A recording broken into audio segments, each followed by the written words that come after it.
This is one of my two 2015 Polaris Sportsman SP850s, but not for long, because I need to sell it. I'm at the very beginning of my journey to my dream car garage. But if you saw my last video, you know that it ended in calamity.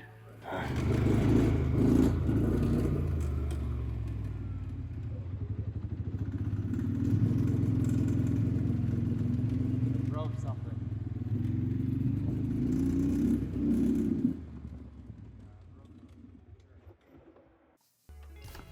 This Camo quad was supposed to be sold second, but Murphy's Law drop-kicked my plans into oblivion. Now I need to pivot, and I gotta get this train moving. This quad has something wrong with the fuel pump, so we're going to have to fix that, replace all the fluids, detail the snot out of it, and then comes the big question. Can we sell it, or will it end in more disaster? When I set the bike to run, and I turn on the key, we should hear the fuel pump priming. But when we do that, it doesn't. So we need to figure out why. Now the fuel pump is sitting in the fuel tank just beneath this plastic. So we'll need to remove all the plastics in order to get to it and detail everything else. All right, here's the tools that we're going to need. We're going to need a little flathead, a big flathead, a trim removal piece, a 10 millimeters open end wrench, a 13 millimeter socket, a 10 millimeter socket, a T27, a T20. You may or may not need needle nose. It might be helpful, but these are all the tools that you're going to need. Hey, what in the world? Little guy wants to play Big Brother. Now that the plastics have been removed for us, we can see the fuel pump wiring. Now I fully believe that the fuel pump is bad, but it's a good idea for us to check that the fuel pump is getting a good signal. Now that we have our fuel pump harness unplugged, we can go ahead and put our voltmeter to VCD and then put our probes on line 3 and 4. Line 1 and 2 is for our fuel level sensor. 3 and 4 is power to our fuel pump. So when I turn on run, we should see a voltage read about 12 volts. Hey, there we go. So at this point, we know that our fuel pump is bad. We've confirmed that because we do have a good signal. So whatever the problem is, it's down there. Now this is our fuel line. We can go ahead and remove this. And then before we try to pull this out, we need to basically remove the fuel tank and push it over so that we can clear this area right here so we can pull the fuel pump out. Pretty easy. Okay, there's only 2 bolts holding the fuel tank in. We got one right here and one on the opposite side. I believe these are 10 millimeters, so we can just take these off and slide the tank out. It's a bit difficult to get to the bolt on the other side of this, so I'm going to take the air box off just so I get better access to this. I have to take this all off anyway, so might as well just do it now. There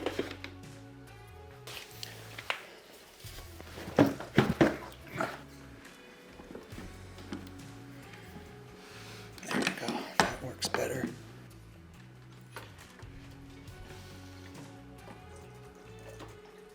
Ooh, huh. Well, that's not good. Our floater is just floating, so to speak. This is supposed to be on here like this. With the fuel pump out, let's take a look at what we're putting in. Starting with the heart of the problem, the fuel pump, to include the cap and gasket. This is the piece that's going to get this quad breathing again. Then we've got a full lineup of fresh fluids. AGL for the transmission, demand drive for the front diff, and angle drive for the rear. The oil and oil filter. The spark plugs were just changed less than 10 miles ago, but we'll replace them anyway. We have a rear taillight that needs a new bulb. And lastly, our battery is shot and needs to be replaced. Let's drop this fuel pump in there and see if we can't get this bike back up and running. With that in there, we can plug this all back in.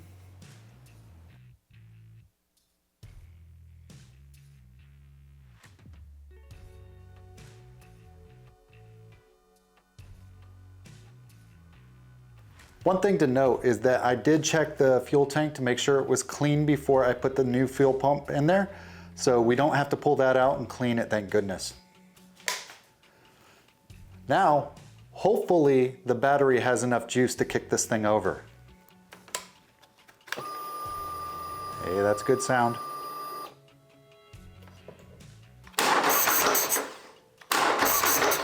Ooh.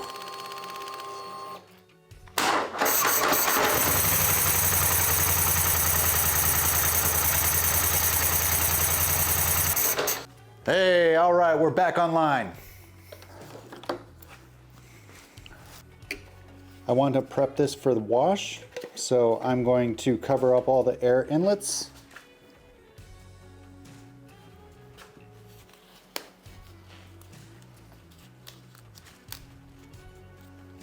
When you're too lazy to get on the floor, an invaluable tool right here. Using an array of brushes and some simple green, I'm gonna spritz this bike down so we can take it outside and wash it off.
We are officially done with this segment. Woo! Look at my belly. Woo! Look at this, guys. Look how beautiful this thing's looking. Ah, it's a fine piece of brand new machinery. Yeah, looks good, doesn't it? All right, so let's finish this thing up. Hopefully we can get this done today.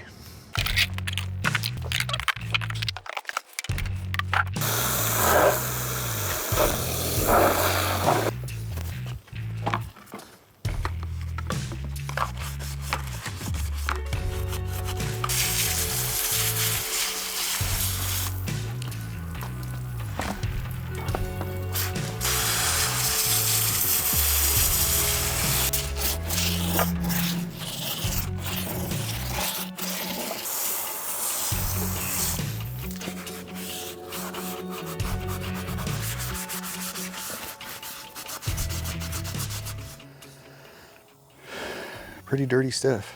All right, now that we have the big dirt knocked off, now we need to knock off the rest of the dirt.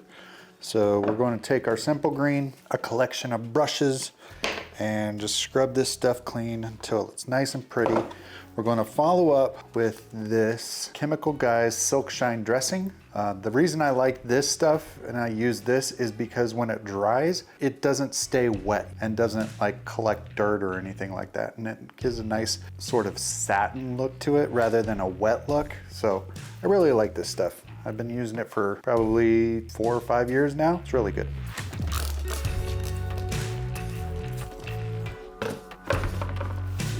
detailing brush here on this.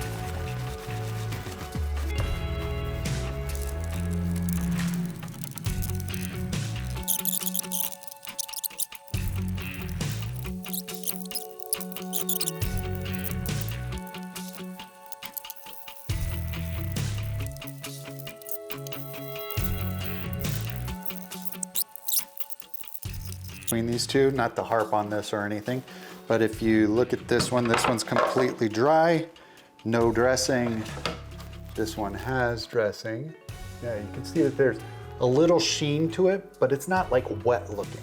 So when it comes to wet looking, not a fan, but I do like that, to be honest, over that for sure.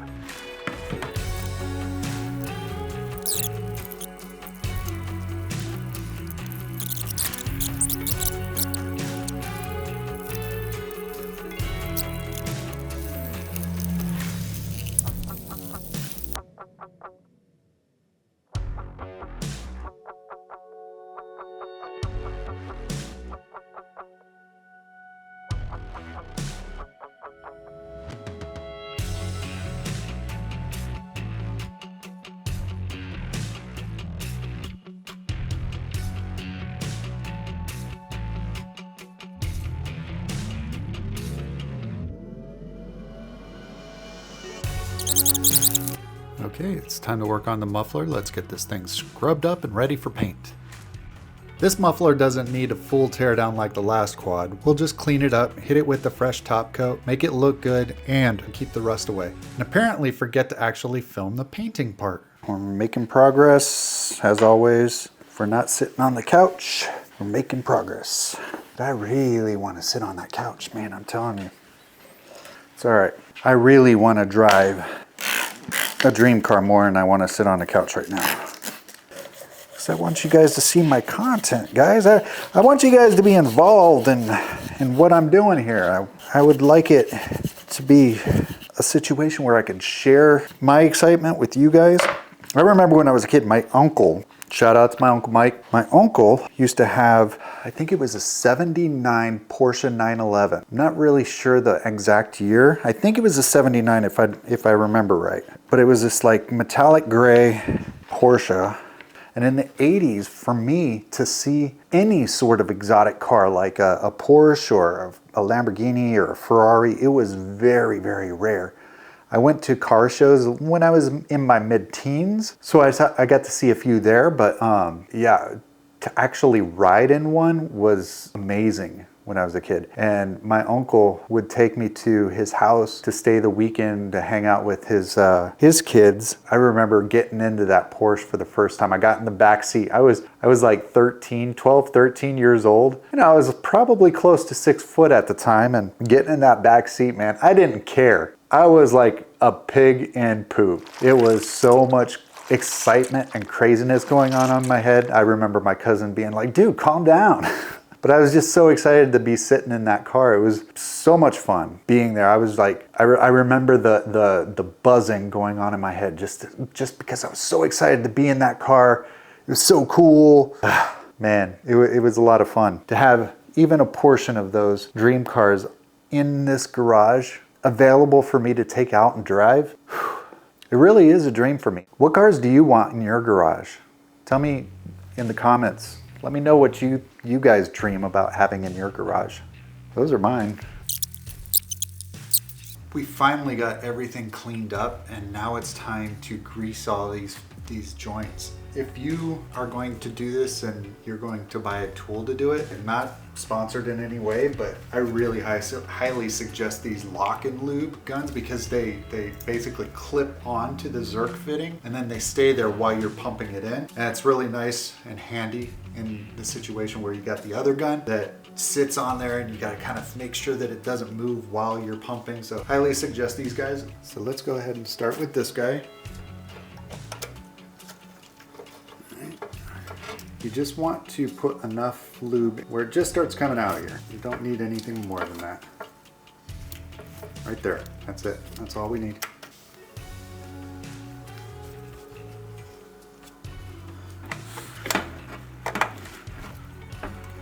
Here we go.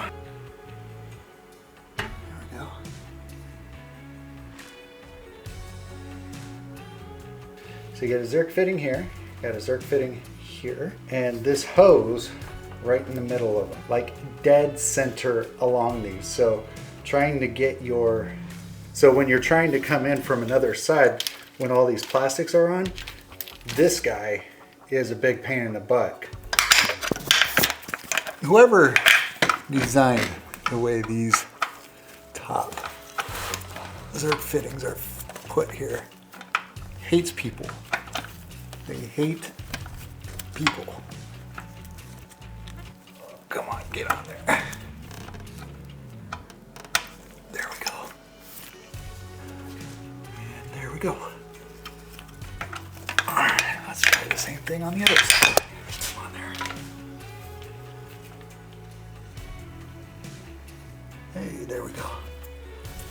Guys, I am so excited. We are finally done with everything mechanical, cleaning and all that stuff. We've got the bike cleaned to perfection. We got all the Zerk fittings greased. We've got all the wheels and everything. All this stuff is all done and ready to go back onto the bike. I got the muffler outside painted. It's ready to go back on.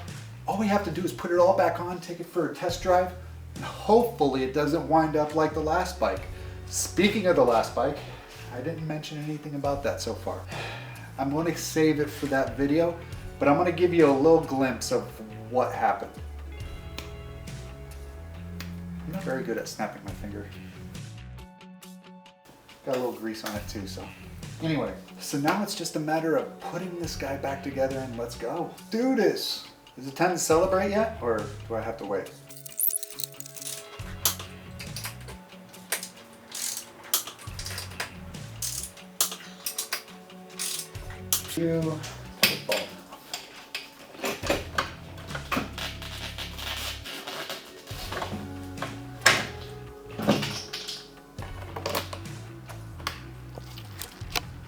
Uh-oh. No power. Brand new battery, no power.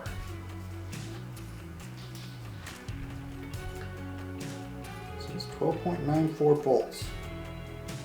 Ah, there it is. I found it. We're missing the power wire. Okay. Should be good now. Let's see. That's what we like to hear. How loud's this thing going to be, guys? How loud?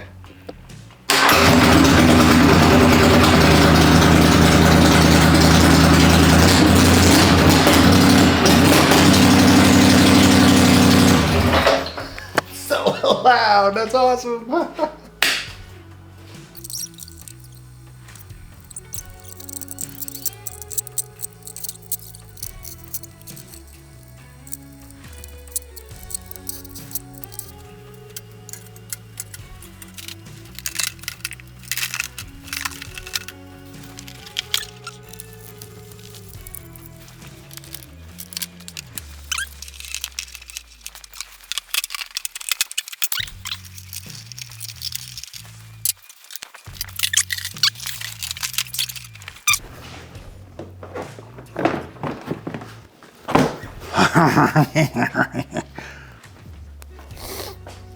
It's time to take this thing for a ride.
We made it all the way through that and we're finally done. The bike was victorious on its test drive. It looks phenomenal, and this amazing machine is ready for its new owner. Now, if you stuck with me, I truly appreciate your support. I'm still trying to find my flow and style, and I don't really want to be a how-to channel. I'm not a mechanic, and there's a million YouTube channels out there that can do much better than I could ever do. However, I do want to share my journey with you as best I can and tell it in an entertaining way. So if you have any suggestions on how I could do it better, please let me know in the comments. So far, here are the numbers for this bike. 5428 for the battery, 186.17 for the fluids, 775 for the taillight bulbs, 55.59 for the fuel pump, 12.49 for the gear shifter rod linkage. Didn't need to be replaced on this bike, but they were like $9 for a single one. So I figured I'd just buy two for $12 and then I could replace this one on this bike as well. So we can technically divide that one by 2 and we get $624.50. Finally, for consumables, I used about $10 in chems, like Simple Green and dressing. And finally, about $5 in rags. And if I know how to do math, which I probably don't, the total is $310.03 to get this ready to go. I could certainly tie in other costs to prep this vehicle, such as electricity, but I want to ignore those and just focus on the direct costs needed to get the bike itself ready. One last thing that I would like to mention is that I'm aware that putting dressing on plastic is a controversial topic, but in the end, in my experience, when I wash my truck, no matter how shiny I get that paint, no one says anything about it unless I put dressing on the plastic and rubber. That might be flawed thinking, but my goal is to sell this as quickly as possible, and if more people like that shiny look than not, then it's in my best interest to get this sold quickly. The next video in this series is only going to be held up by the sale of this bike, but I have plenty of content to keep us busy in the meantime, so give me a thumbs up and let me know in the comments, what do you like better, dressing or no dressing?